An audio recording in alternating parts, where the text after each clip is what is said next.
Qanaah ya? Bab qanaah. Ya. Astagfirullahaladzim.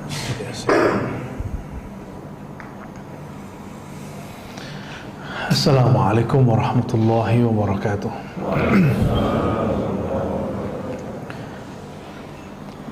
Alhamdulillahilladzi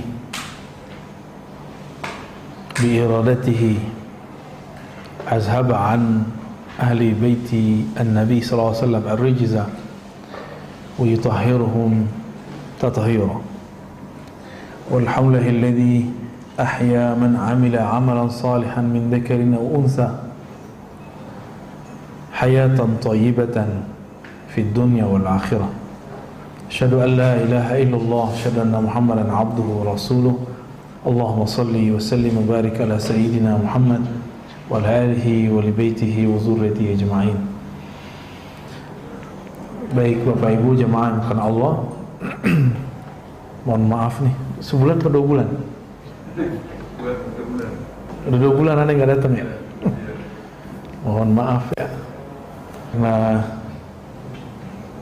hari Sabtu Minggu itu saya khidmat ke guru saya. Jadi kalau bentrok, ya mohon maaf, saya pasti cancel. Disuruh kemana saya berangkat ya. Jadi itu latihan juga untuk diri saya sendiri.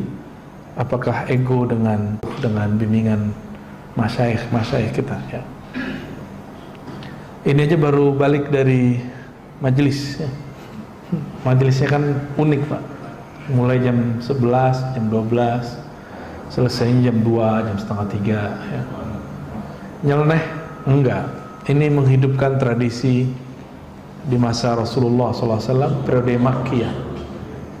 Di periode Makkiyah, Rasulullah SAW, kalau orang kafir Quraisy tidur, beliau baru buka majlis di rumah Arqam ibnul Abbas, Arabnya dar, maka disebut Dar Arqam. Dan itu menginspirasi salah satu pergerakan di Malaysia dulu, namanya Darul Arqam. Saya nggak tahu sekarang gimana perkembangannya, tapi barangkali banyak perubahan ya. Di Indonesia ada Muhammadiyah, punya lembaga juga Arqam ya, benar nggak? Itu sama, itu pesantrennya Arqam. Nah, inspirasinya daripada Darul Arqam. Ini kita masuk ke bab yang 17, fil qanaah, bab mengenai qanaah. Qanaah dari kata qanaah. Apa arti qanaah? Qanaah itu bisa diartikan ridha terhadap pemberian. Ar-ridha bil qism. Ridha terhadap pemberian ya. Wa fi istilahi ahli al-haqiqati hiya sukun 'inda 'adamil ma'. Adapun menurut ahli haqiqah, nah ini istilah beliau ya, istilah ahli al-haqiqati, kita disebut qanaah, yaitu sukun inda adamil ma'lufat, tetap tenang ketika apa yang diinginkan, disenangi tidak ada. Misalnya kita lagi pengennya apa, dapatnya apa gitu, dapatnya bukan itu, dan hati itu tetap tenang. Hati kalau sudah tenang, maka jiwa kita tenang. Jadi jiwa itu hanya bisa tenang kalau senternya oke, sentralnya jiwa itu ada di hati. Nah, si kolbu ini harus memandang bahwa pemberian ini dari Allah. Nah, orang yang memandang pemberian itu dari Allah, dia akan merasa sedikit itu banyak. Tapi kalau seseorang tidak memandang anugerah itu dari Allah, banyak pun terasa sedikit. Karena Allah itu maknanya Sang Maha yang dicintai. Yang Maha dicintai itulah salah satu makna dari lafaz Allah. Kalau kita benar-benar cinta kepada Allah, pasti sedikit pun terasa banyak. Bapak Ibu, ikhwan akhwat fillah, pernah mencintai seseorang dulu sebelum nikah, dikasih hadiah kecil, rasanya besar nggak? Berkesan. Sedikit pun berkesan, apalagi banyak. Ini disebut qanaah. Adakah yang lebih sayang kepada kita melebihi Allah Subhanahu wa taala? Kan nggak ada. Kenapa kita nggak berbalas? Membalas cintanya, ya. Allah udah segitu baiknya. Ini pagi ini masih bangun kan? Ya, di saat orang-orang masih sangat takut dengan Omikron. Ya, habis itu tantenya kali ya. Ini nikmat sekali, nikmat. Allah berikan rasa tidak was-was ya. Kalau ada yang hati-hati silakan ya. Cuma was-was jangan. Was-was itu nggak boleh. Was-was itu penyakit di kolbu. Yuwaswisu fi sudurin nas. Was-was itu yang bikin penyakit, Pak. Jadi bagi saya bukan COVID itu yang berbahaya, tapi yang berbahaya was-was saat COVID atau sebelum terjadi. Ya, nah, coba was-was itu disembuhkan. Bagaimana menyembuhkannya? Kolbu hanya sembuh dengan nama Allah. Maka suntikkanlah nama Allah di dalam kolbu. Ya. Wa qala hiya al-iktifa' bil qalil, al-istighna' bil mawjud wa tarku tatallu' ila al-mafqud. Ya, artinya sama ya. Wa qala Ikrimah rahmatullah alaih. Berkata Ikrimah ini mantan teroris. Jadi murid Ibnu Abbas radhiyallahu taala anhu. Ikrimah namanya. Beliau periwayat tafsir dalam riwayat Ibnu Abbas. Ya. Beliau menerjemahkan ayat surat An-Nahl ayat 97. Man 'amila salihan min dzakarin aw untha wa huwa mu'minun falanuhyiyannahu hayatan thayyibah. Man 'amila, siapa saja yang beramal baik, amila salihah. Nah, ini kata kunci yang sudah kita sebutkan beberapa waktu lalu. Amal saleh bukan semua amal ibadah, ingat. Saleh bahasa Arab artinya munasib, cocok, relevan. Ada amal kelihatannya soleh menurut bahasa Arab, tapi bukan soleh dalam pengertian meeting atau ada tugas. Tapi hati pengen, bukan hati, diri pengen sholat duha. Mana yang didahulukan? Kerja atau duha? Yang mana? Duha bagus nggak? Bagus. Kerja? Emang nggak bagus? Terus?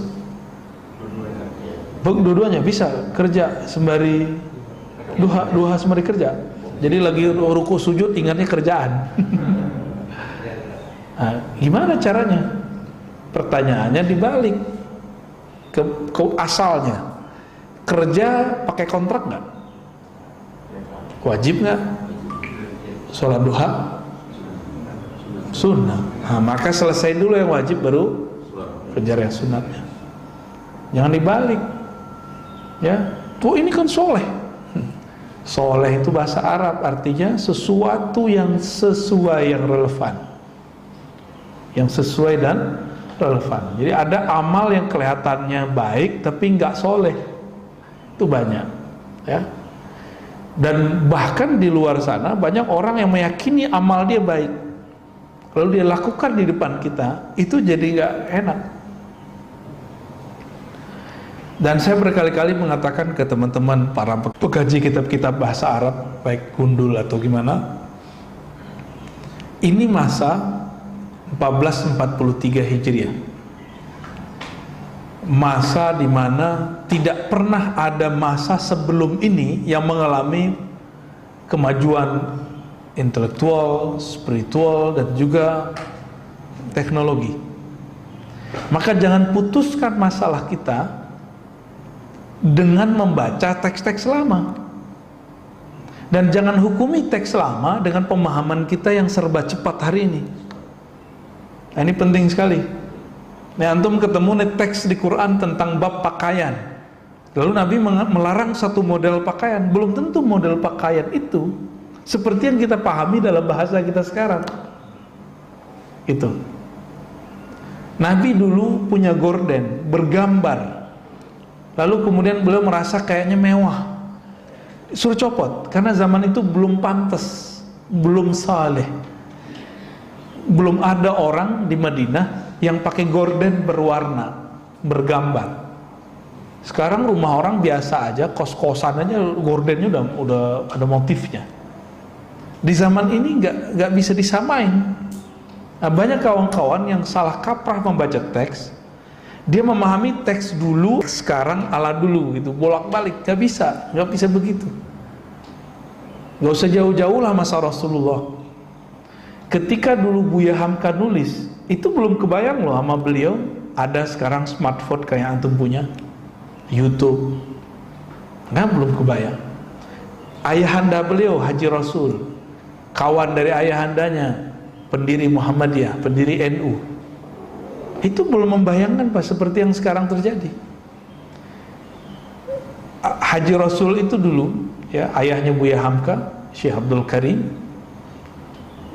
termasuk berpolemik masalah ketika dari kalangan beliau ada yang pakai dasi sama jas.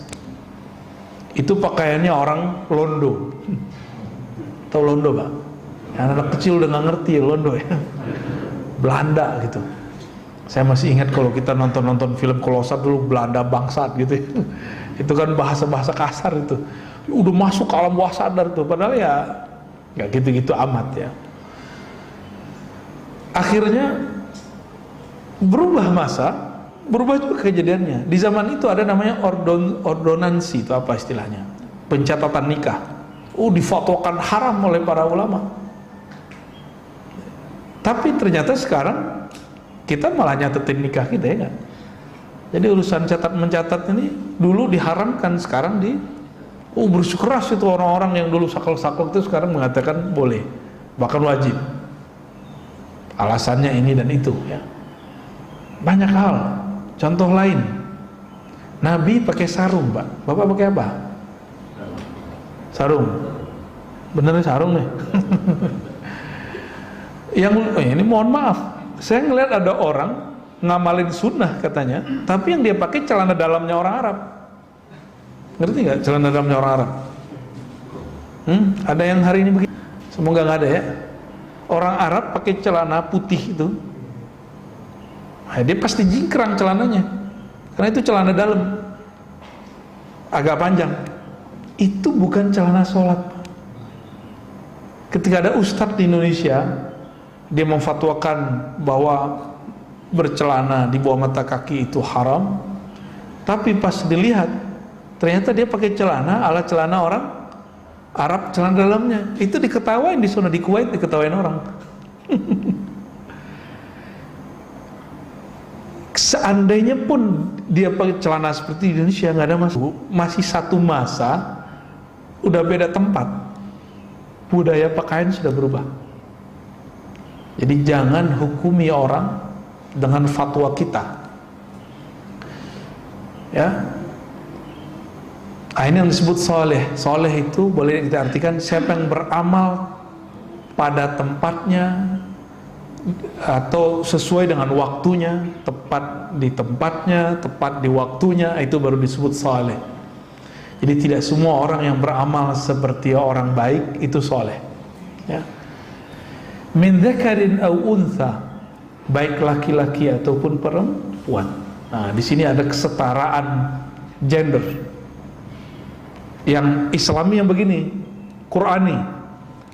Kesetaraan gender yang Qurani itu adalah amal, bukan jenis kelamin. Jenis kelamin gimana mau nyamainnya? Bisa nyamain kelamin? Ya, kita minta libur aja seminggu ya, sholat. Pengen apa? Ya, emang enak haid? Tanya aja sama ibu-ibu tuh, enak kah haid? Haid itu datang gak enak, nggak datang cemas, ya? Benar Bu ya? Ngetes mulu, ini kenapa nih nggak datang bulannya ya? Nah, jadi kesetaraan gender Qurani itu adalah kesetaraan amal, bukan kesetaraan jenis kelamin. Maka segala hal yang berkaitan dengan hak dan kewajiban jenis kelamin itu nggak bisa disamakan. Yang bisa disamakan adalah amal, ya. Karena hak laki-laki dengan hak perempuan dalam bab urusan jenis kelamin nggak bisa disamain. Pakaiannya udah beda, ya, kebutuhannya udah beda. Nah, ini kalau kita mau meluruskan, ya. Saya tidak anti ilmu apa-apa, juga nggak pro ilmu mana-mana. Kita pronya Quran aja, ya. Quran, sunnah, udah itu aja. Hubbus sunnati wa ahliha, ya. Wa huwa mu'min. Nah, ada satu syarat ketika kita beramal yang soleh, yaitu percaya kepada Allah Subhanahu wa ta'ala. Mukmin itu di kolbu, sedangkan amal itu pada badan. Berarti ada gabungan. Ini pembeda antara munafik dengan yang bukan munafik. Apa yang Allah berikan reward bagi orang ini? Falanuhyiyannahu hayatan thayyibah, dengan kehidupan yang thayyibah. Apa arti thayyibah? Baik, baik. Kan bahasa Indonesia emang standar sekali, ya. Mohon maaf. Ini pakar bahasa Indonesia harus bisa membedakan ini. Ada halalan thayyiban, ya kan? Halal yang thayyib. Ini hayatan thayyibah, hidup yang thayyibah. Baldatun thayyibah, negeri yang thayyibah. Nah, gimana? Kalimatun thayyibah, kata-kata yang thayyibah. Itu beda-beda semua artinya.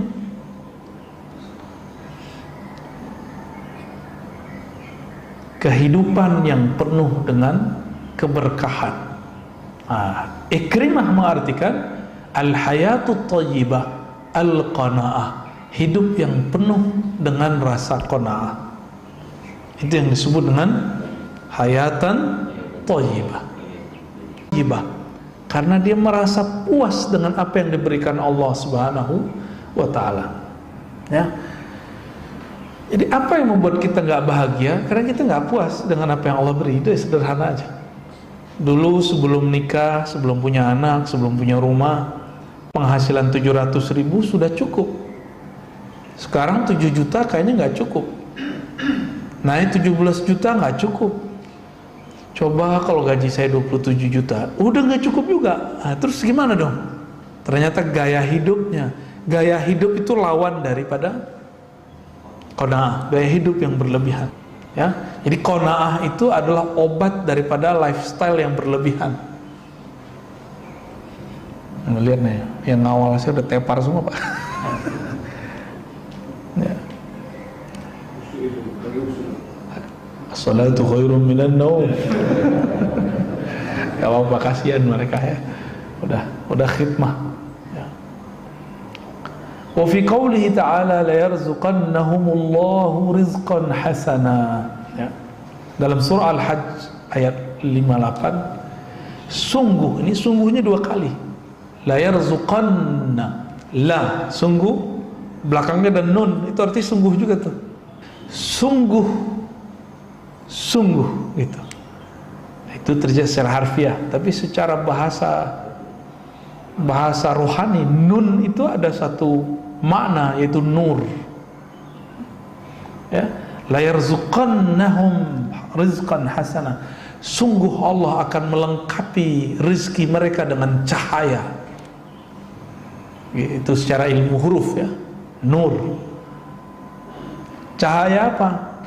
Cahaya rizqan hasana, rizki yang baik. Hasan ini kalau wajah jadi rupa yang bagus, kalau punya rumah kelihatan enak dilihat, punya mobil enak dilihat, punya baju enak dipakai, makan pun nikmat disantap, itu disebut dengan rizqan hasana.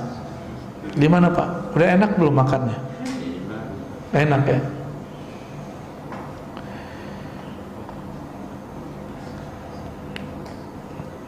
Ketika Ahlul Bait dibersihkan Allah dalam surat Al-Ahzab ayat 33, innama yuridullahu yudhiba ankumur rijza ahlal bait wa yutahhirakum tathira.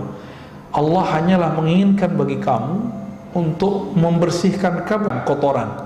Kotoran apa pada mereka? Al-bukhul wa tama. Al-bukhul, kebakhilan dan ketamaan. Lawan dari qanaah. Orang bakhil itu dia pelit kepada orang lain. Nah, bakhilnya ada ininya. Ada yang sudah kronis, namanya syahih. Dia tidak hanya pelit kepada orang lain, dia juga pelit kepada dirinya sendiri.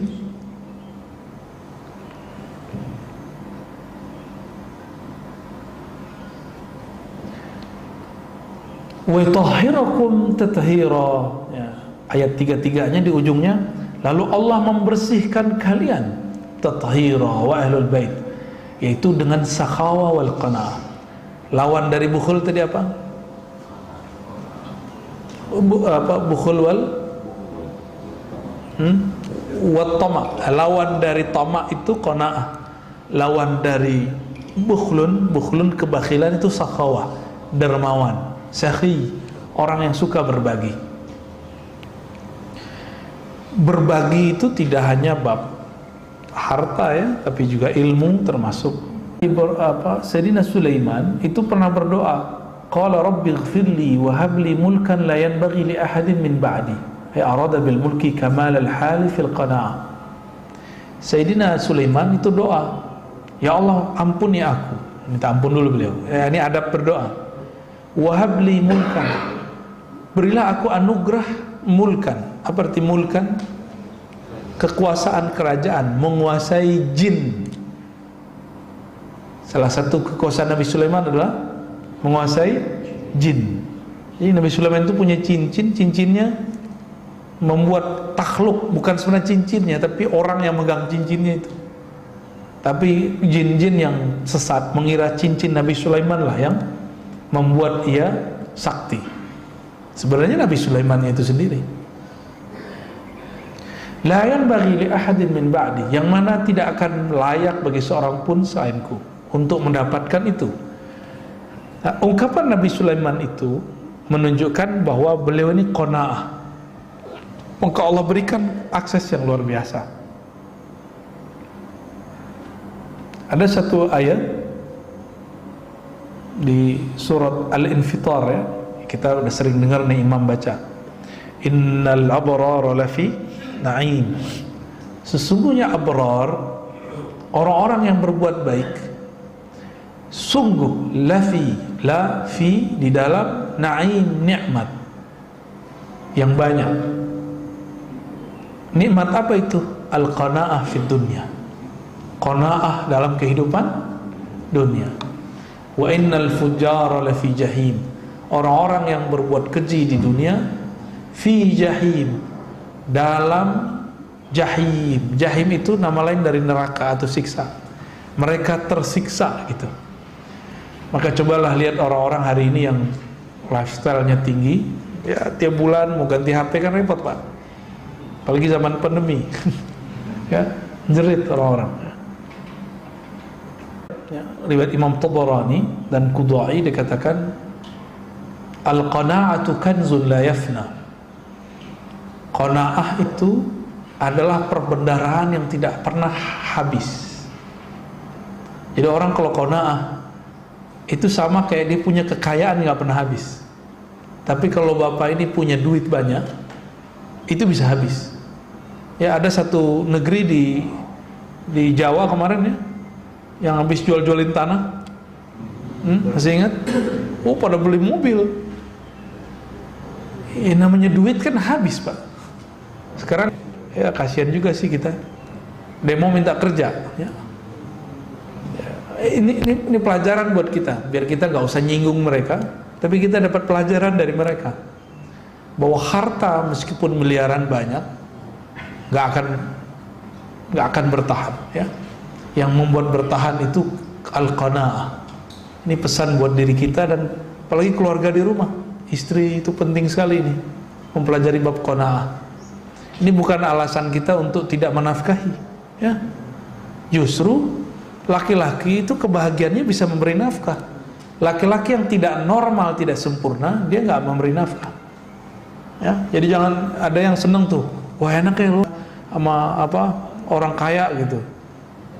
Terus maksudnya apa nanya begitu? Maksudnya apa? Biar kita nggak memberi nafkah. Itu cowok laki-laki nggak jantan itu yang nanya. Ya. Laki-laki yang jantan itu, yang gentle itu ya bertanggung jawab. Bertanggung jawab. Jangan enak-enakan ngomong begitu ya. Itu cowok matre namanya. Ya.